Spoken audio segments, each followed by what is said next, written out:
Start 100 शब्द प्रति minute की गति से।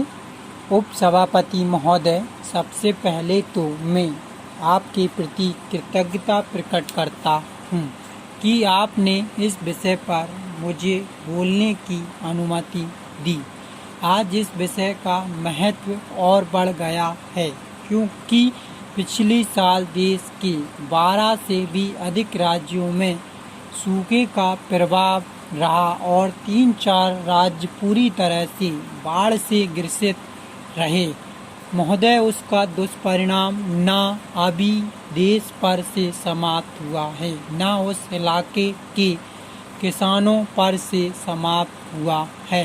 पैरा एक बात का मैं और उल्लेख करना चाहता हूँ कि एक के बाद एक कई घोषणाएं की गई हैं। जैसे अभी मंत्री महोदय ने कीमतों में वृद्धि की घोषणा की। मैं बैठे बैठे उन दरों को देख रहा था।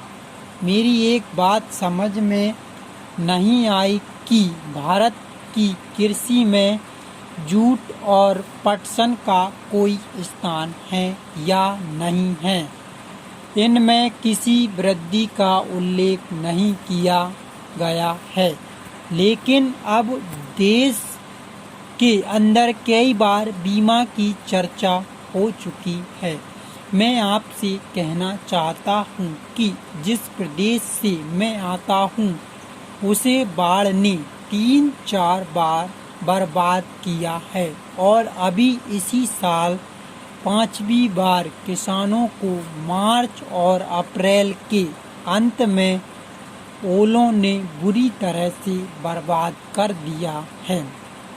अन्य कई प्रदेशों को भी बर्बाद कर दिया है। हम अगर फसल बीमा की चर्चा करते हैं तो इस फसल बीमा का जो वास्तविक लक्ष्य है वह पीड़ित किसानों को बचाना है, उनको राहत पहुंचाना है। इसलिए मैं सरकार से कहना चाहता हूं कि आप सीमांत और लघु किसानों से लाभ की आकांक्षा मत कीजिए, बल्कि केंद्रीय सरकार फसल की किस्त के लिए राज्य सरकार को विवश करें कि इसके लिए वह आगे आए।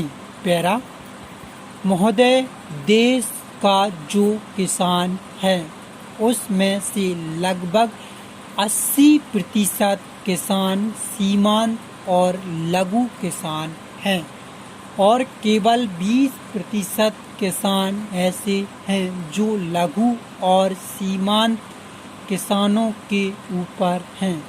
देश के अंदर खेती योग्य जितनी जमीन है उसका 80% लघु और सीमांत किसानों के हाथ में है।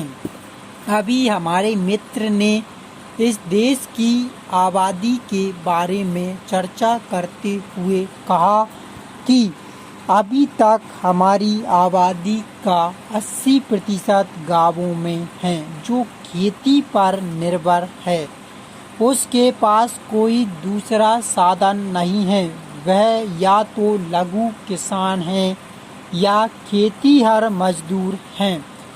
अन्य कोई काम उसके पास न होने से उसकी अवस्था खराब हो गई है। कभी बाढ़ उसे तबाह कर देती है, कभी सूखा पड़ता है। हर तरह से उसके खेतों को ही नुकसान होता है। किसान बीज लेकर गया, खेत में डाला तो सूखा पड़ गया। फसल अच्छी हुई तो बाढ़ आ गई, खेत डूब गया, घर भी डूब गया। इस प्रकार किसान ऋण के बोझ से परेशान हैं और वह आज आत्महत्या करने पर विवश है। सचमुच में अगर आप किसानों को बचाना चाहते हैं तो उनको आगे बढ़ाना चाहिए। मैं निवेदन करना चाहूँगा कि आप इस पर विचार